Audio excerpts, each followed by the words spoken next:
नमस्कार दोस्तों आज हम डिस्कस करेंगे इलेक्ट्रिक पोटेंशियल क्या होता है और इलेक्ट्रिक पोटेंशियल डिफरेंस क्या होता है। सबसे पहले हम डिस्कस करते हैं इलेक्ट्रिक पोटेंशियल क्या होता है। पोटेंशियल का मीनिंग क्या होता है। पोटेंशियल मीन्स कि भाई आपका पोटेंशियल क्या है, ठीक है, आपका काम करने का कैपेसिटी क्या है। अब मान लीजिए कि हमारे पास एक पॉइंट पी है और ये किसी इलेक्ट्रिक फील्ड की इन्फ्लुएंस में पड़ा हुआ है और इस इलेक्ट्रिक फील्ड का रेंज मान लीजिए यहाँ तक है। ओके, इससे बाहर इलेक्ट्रिक फील्ड का रेंज नहीं है। इलेक्ट्रिक फील्ड का रेंज नहीं है, इसका मीनिंग क्या हुआ? इसका मीनिंग ये हुआ कि इसके बाहर अगर कोई चार्ज पड़ा होगा, पॉजिटिव चाहे नेगेटिव चार्ज, चाहे पॉजिटिव चार्ज चाहे नेगेटिव चार्ज, ये इलेक्ट्रिक फील्ड उसको इन्फ्लुएंस नहीं कर पाएगा। ये इलेक्ट्रिक फील्ड ना उसको अट्रैक्ट कर पाएगा ना रिपेल कर पाएगा, means there is no interaction. तो मान लीजिए हमारे पास एक टेस्ट चार्ज है Q naught, positive test charge. अब ये इसकी रेंज से बाहर है, इस इलेक्ट्रिक फील्ड की रेंज से बाहर है और हम चाहते हैं कि हम इसको उठाकर हम पॉइंट P पर ले आए। तो हमने क्या किया? हमने एक वर्क डन किया, हमने चार्ज को उठाया और हम इलेक्ट्रिक फील्ड की रेंज में ले गए, उसको पॉइंट P तक ले आए। इसको बोलते हैं electric potential. That is work done in moving a charge from infinity to a point P placed in an electric field। इसको हम बोलते हैं इलेक्ट्रिक पोटेंशियल। अब क्योंकि वर्क डन है तो 1 जाउल उसका यूनिट होगा और Q नॉट का कूलम होगा, तो 1 volt equals to 1 joule by 1 coulomb. ये तो दोस्तों एक डेफिनेशन रहा इलेक्ट्रिक पोटेंशियल क्या होता है। ओके, इन्फिनिटी का मीनिंग क्या है यहाँ पर कि उसकी रेंज से, इलेक्ट्रिक फील्ड की रेंज से बाहर है।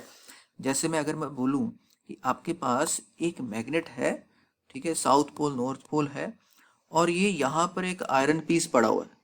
यहाँ क्या है? एक आयरन पड़ा हुआ है, उसको ये अट्रैक्ट कर पा रहा है। बट अगर ये आयरन पीस यहाँ पड़ा हुआ है, उसको नहीं अट्रैक्ट कर पा रहा, तो उसको उस केस में बोलेंगे कि ये आयरन इनफाइनाइट डिस्टेंस पर है, मतलब उसकी रेंज से बाहर है। सिमिलरली यहाँ पर केस है। अब रहा हमारा अगला कॉन्सेप्ट, इलेक्ट्रिक पोटेंशियल डिफरेंस।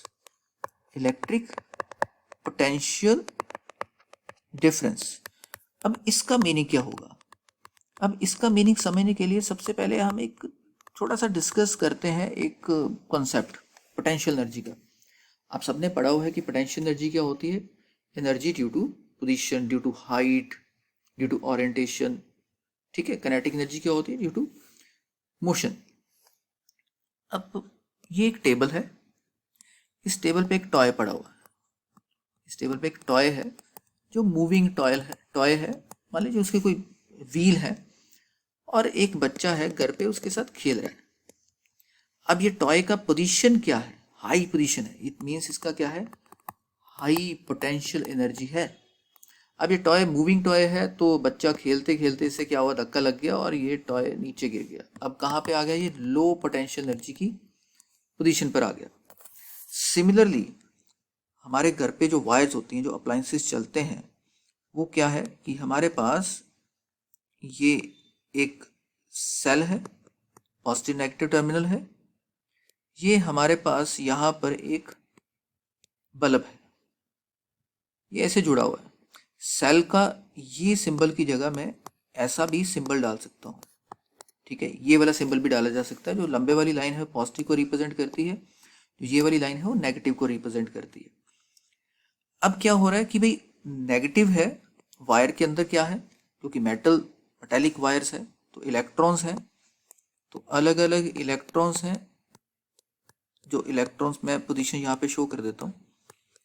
अब ये नेगेटिव साइड इलेक्ट्रॉन्स को क्या करेगी? ये रिपेल करेगी। तो क्या होना चाहिए? इलेक्ट्रॉन्स इधर की इधर तरफ मूव करने चाहिए, okay, like this. But conventionally हम क्या कहते हैं कि अगर इलेक्ट्रॉन इस तरफ मूव कर रहे हैं तो करंट इस तरफ मूव करेगा, ओके। तो करंट का पोजीशन क्या होगा हमारा? करंट का डायरेक्शन क्या होगा हमारा? करंट का डायरेक्शन होगा ये वाला, ओके। इलेक्ट्रॉन की डायरेक्शन के हमेशा ऑपोजिट करंट का डायरेक्शन होता है। अभी क्या हुआ कि ये जो इस करंट के कारण जो अब करंट मूव कर रहा है यहाँ से, ये बल्ब लाइट हो जाएगा, ठीक है, इसको हीट मिलेगा, ठीक है, बल्ब ऑन हो जाएगा। अब ये वाला पोजीशन क्या है, इसको हम बोलेंगे भी this is our high potential energy, हमारा यहां पर है। और यहां पर हमारे पास क्या है, अब क्योंकि सारे का सारा करंट तो यहां से इस बल्ब को मिल गया, बल्ब ऑन हो गया, पीछे क्या रह गया, हमारे पास लो पोटेंशियल एनर्जी का वायर का पोर्शन रह गया। अब फिर से क्या हुआ था, इस बच्चे ने क्या किया, इस बच्चे ने इस बॉल को उठाया, इस बॉल को उठाकर फिर से ऊपर रखा।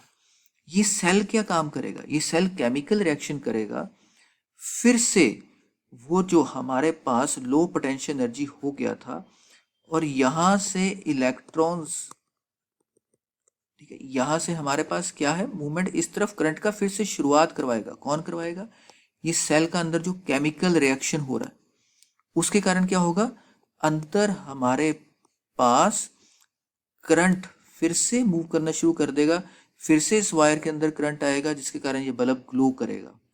वो कितना होता है, इंडिया में कितना है, हम बोलते हैं 220 वोल्ट पोटेंशियल डिफरेंस के इन्फ्लुएंस के अंदर हमारे अप्लायंसेस चलते हैं, ठीक है, 220 वोल्टेज का डिफरेंस होता है। ओके, तो अगर हमने एक चार्ज मूव करवाना है, मैं बोलता हूँ कि भी 220 वोल्ट है, अगर हमने एक चार्ज मूव करवाना है, वो कितने पोटेंशियल डिफरेंस के इन्फ्लुएंस के अंदर चल रहा है, 220 वोल्ट के अंदर। अगर इस पॉइंट को हम ए बोल देते हैं, इस पॉइंट को हम बी बोल देते हैं, तो हम बोलेंगे भाई पोटेंशियल डिफरेंस क्या है, work done in moving a charge from point A to point B, work done in moving a charge, जितना भी एनर्जी प्रोड्यूस होगा from point A to point B, इस डिफरेंस को हम बोलते हैं इलेक्ट्रिक पोटेंशियल डिफरेंस। ओके, कि एक चार्ज को हम एक जगह से हम पॉइंट ए से लेके हम पॉइंट बी तक लेके आना चाहते हैं, तो उसको हम बोलेंगे इलेक्ट्रिक पोटेंशियल डिफरेंस। ओके, और यहां पर आप लोगों को क्या होना चाहिए, हम इसको इस तरीके से भी लिख सकते हैं, V B minus V A, because electron इस तरफ है ना, नेगेटिव चार्ज इस तरफ है, पॉजिटिव इस तरफ है। Okay, V B minus V A equals to W A B by Q. तो ये हमारे पास क्या हो गया, इलेक्ट्रिक पोटेंशियल डिफरेंस का कॉन्सेप्ट आ गया। अगर आप लोगों को थोड़ा डाउट है तो आप कमेंट सेक्शन में डाल सकते हैं, हम इसको फर्दर डिस्कस कर सकते हैं। आई होप सो कि आपको समझ आया होगा। Thank you, thanks a lot.